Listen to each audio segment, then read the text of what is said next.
Hello everybody, Exalibur here of Excalibur Zone Gaming, and I've got part 2 of the Sultai clan pre-release box openings. Last time we got a couple of cards, yeah, they're pretty nice, woo, and one's flying out.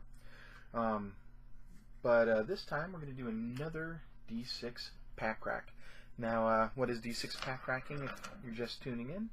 I roll a D6 to open up one of 6 packs. Fair enough. But there's only 5 left after I do that, so I roll a D10 and then I divide the result by 2 and open up that pack. But then there's 4, so then I go ahead and I roll a D4 and open up that pack. Thereafter I roll a D6 and it's divided by 3, then divided by 2 odds and evens, and then I just open up the last pack. So to make my unboxings easier, this is fully sealed, never been opened at all. I'm going to take my trusty X-Acto knife that I have the point that way so I don't hurt myself because I am a spaz. We're going to go ahead and open this thing up. Here we go. Opening up the box for the first time. Alright, we've got the standard, the Sultai brood thing. We've got another Sultai sticker. We get this dealie, which I think is pointless, Wizards. Pointless! I mean, if you gave away a promo for filling in all the checkboxes, or at least 7 of them, people would use them. But right now, it's just a waste of paper. Got another Sultai pin. That's going to go over here on my printer with the other one. And another purple spin down die. So there we go. What I'm going to do, this one, the pack is actually facing down. I'm going to take the one with the seeded pack, put it on top of the other 3, and that's the order. Get this box out of the way. Get it out of my life. So here we go. We start here. We start on the right. I think that'd be your left.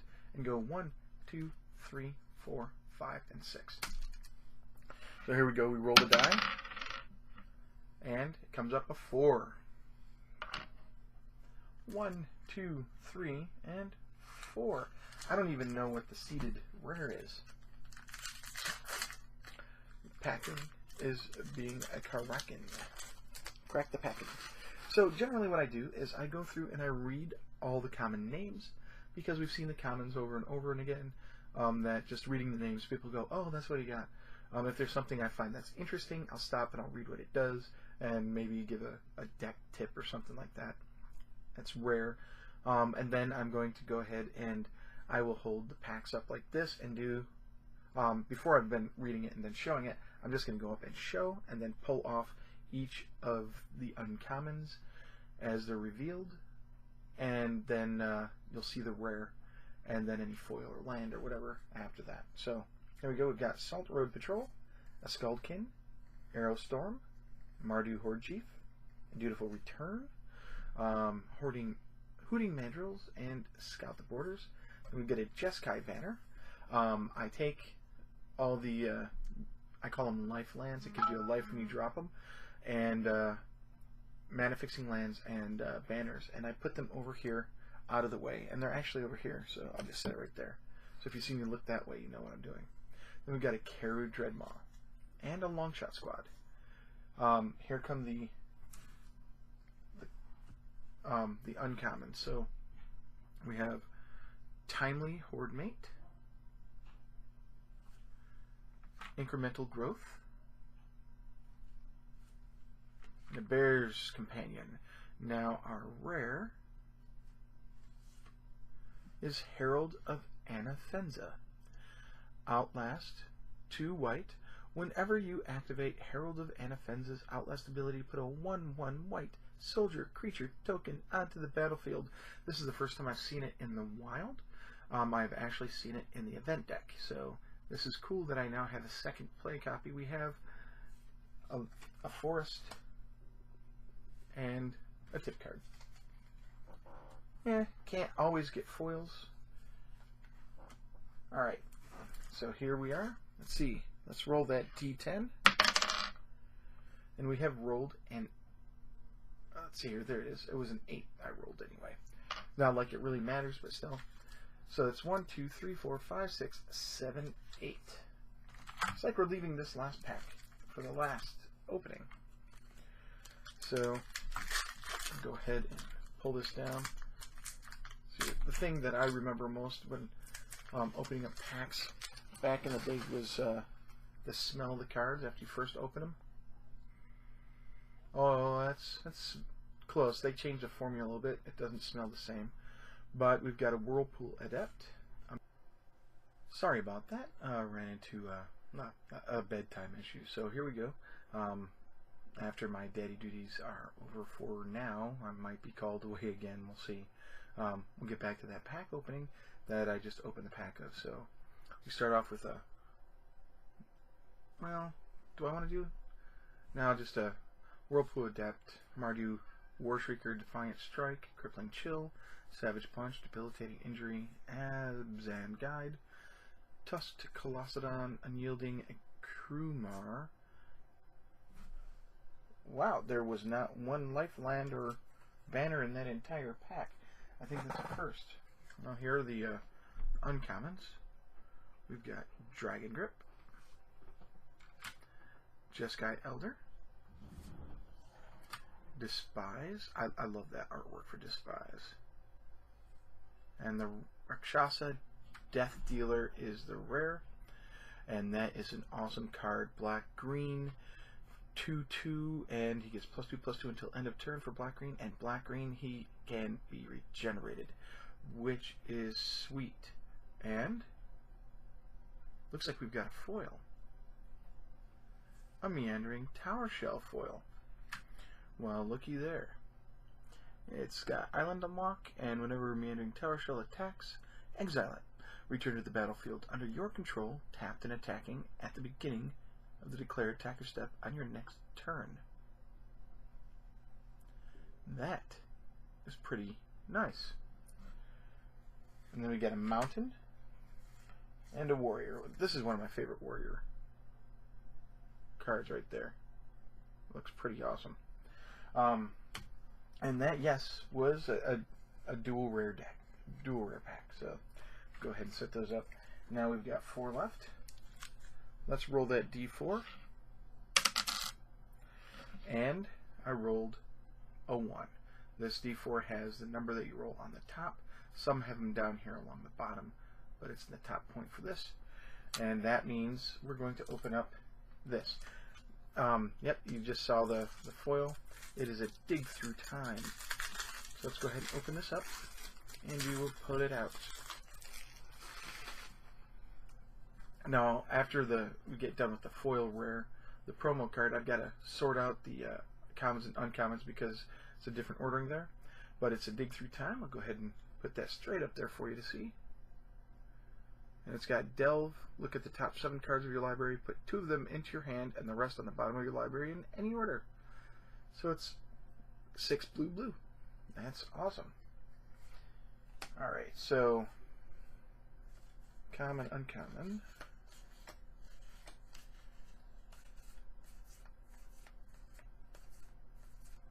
Just make sure that I have all the commons and uncommons set aside. And what fell down here?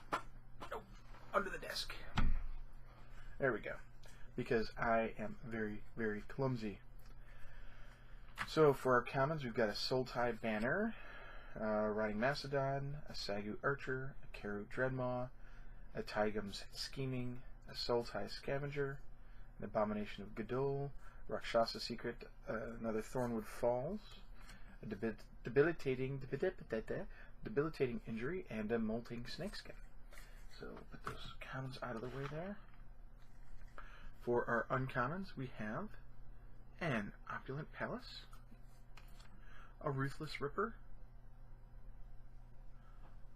Oh, I like that. I like that a lot. Reveal a black card in your hand for the morph cost. When Ruthless Ripper is turned face up, target player loses 2 life. That's actually very, very nice. That's very, very nice. Then we have Sultai Charm. I love the charms. Love them to death. Swarm of Bloodflies. And that's it for the pack. So put these over here. And these guys over with the rest of the mana fixtures, as I call them. Well, as many people call them. Alright, we have 3 left. And now we get into the D6 portion again. We roll a 6. So 6 divided by 3 is 3. Okay, let's see what we get. Notice that the way I open the packs, this little piece is always left there. Alright, we've got a Swift Kick, Rush of Battle, Weave Fate, Trumpet Blast, Sagu Archer, Dutiful Return. Return up to 2 target creature cards from your graveyard to your hand for 4. Grim. Throttle, and Scout the Borders, and a Lens of Clarity, and a Shambling Attendance. Okay, so here come the uncommons. We have a Swarm of Bloodflies, Death Frenzy, Mardu Rough Rider, and there's our rare, Dragon Style Twins. Now these guys are pretty cool. They get the double strike and prowess. I think the prowess is going to be really good in Red Winds. And then we have a Swamp and another morph. This morph is actually pretty cool. So you can see what the Magic developers think morph is. Apparently it's a ball of fire around the creature being brought in, and you can't tell exactly what it is. Alright, now we got 2 more packs. 2 more. Roll that D6. Here we go. It's a 5. So odds and evens. And there's that little flap. Here we go. We've got a Salt Road Patrol, Disdainful Stroke, an Archer's Parapet, Drowned Ancestor, and a Freet Weapon Master. War Behemoth, a Bloodfell Caves. I haven't gotten that one yet, that I recall. Probably an earlier pack opening. Mystic of the Hidden Way, a Summit Prowler, and a Sultai Banner. Okay, let's get these commons out of here. Here are the uncommons. A Mardu Blazebringer. Mardu Blazebringer attacks or blocks, sacrifice it at the end of combat. Here he is. This is the guy you put in the throne and you tap him to give +X/+X, which would be 4. We have a Bellowing Saddle Brute with Raid.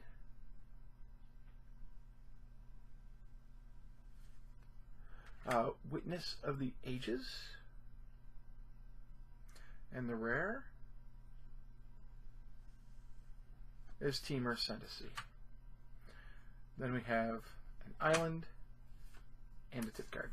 Okay. Temur Ascendancy, creatures you control have haste.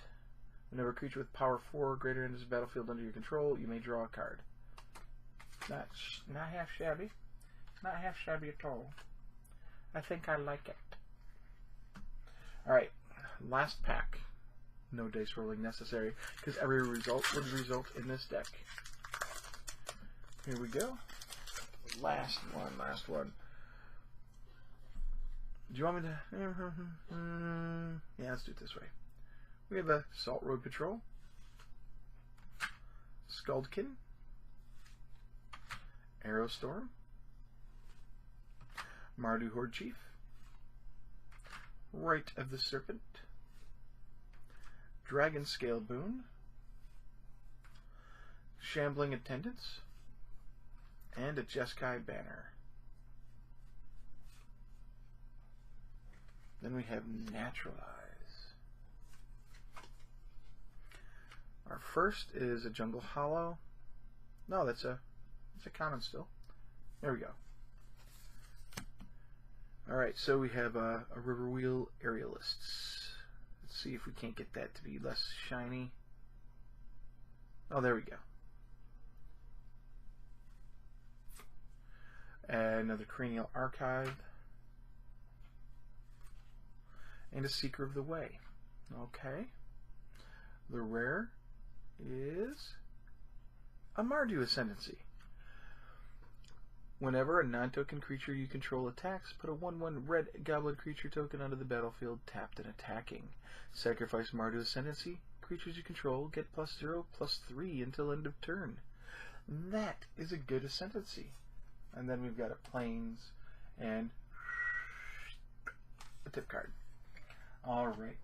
So there we have it. We went through 2 of the pre-release packs, and we pulled an okay set of rares, I'd say. Nothing earth-shattering or groundbreaking, but you can't win them all. That's why you start buying singles, because you spend more money buying packs that are random, and you go out and you buy the singles. And unfortunately, the singles market is crazy with the new set, because a lot of the cards that you want haven't been opened, and therefore prices are inflated. So it's up to you whether you want to go out and buy singles, or if you want to continue to buy packs. Unfortunately, For the Win games went away, so certain promos that they had going I can't get anymore. Unfortunately for us, it was a good gaming space with a lot of good people there. Fortunately for us, a lot of those good people have moved on to my favorite gaming spot, Richmond Comics, and hopefully have moved over to the Dragon's Den, Time Capsule, and One-Eyed Jacks, and Collector's Heaven. I can never say Haven and Heaven properly. Don't know why. That's like trying to say D6 Pack Crack, because it's a little tongue twistery for me, or Excalibur of Excalibur's Zone Gaming. That little z in there. In any case, until next time, enjoy playing games, enjoy playing Minecraft. Please like, favorite, and subscribe. It really helps me to know if people are watching my stuff and want to see more of the content that I provide. And if you are watching this, please take a moment and visit my Patreon page. You'll find the description, the link in the description. If you decide to donate to help support me, you're not only supporting me, you're supporting a bunch of charities as well, because half of all my net proceeds after fees and taxes have been removed from the full amount, half of that money goes to charity. I have a list of 11 charities, and I'll be listing them in my upcoming Patreon video, which I have to make sure I get right, because I want to keep it short and not like an hour-long epic. So please take a moment and look at the Patreon. I'm doing all this gaming content for charity for the most part, and of course half of the money goes towards production and living expenses and all that, because I would like to eventually turn this into a full-time job. Playing games for a living is one of the things that I've always wanted to do, even to the point where I wanted to open my own game store, until I realized how much business you need and how much no playing games you do, because you're spending so much time on the business. But in this kind of business, I play the games for your entertainment, for my entertainment, and for charity. So overall, it's a win for everybody. As always, this is Excalibur, and I'm out.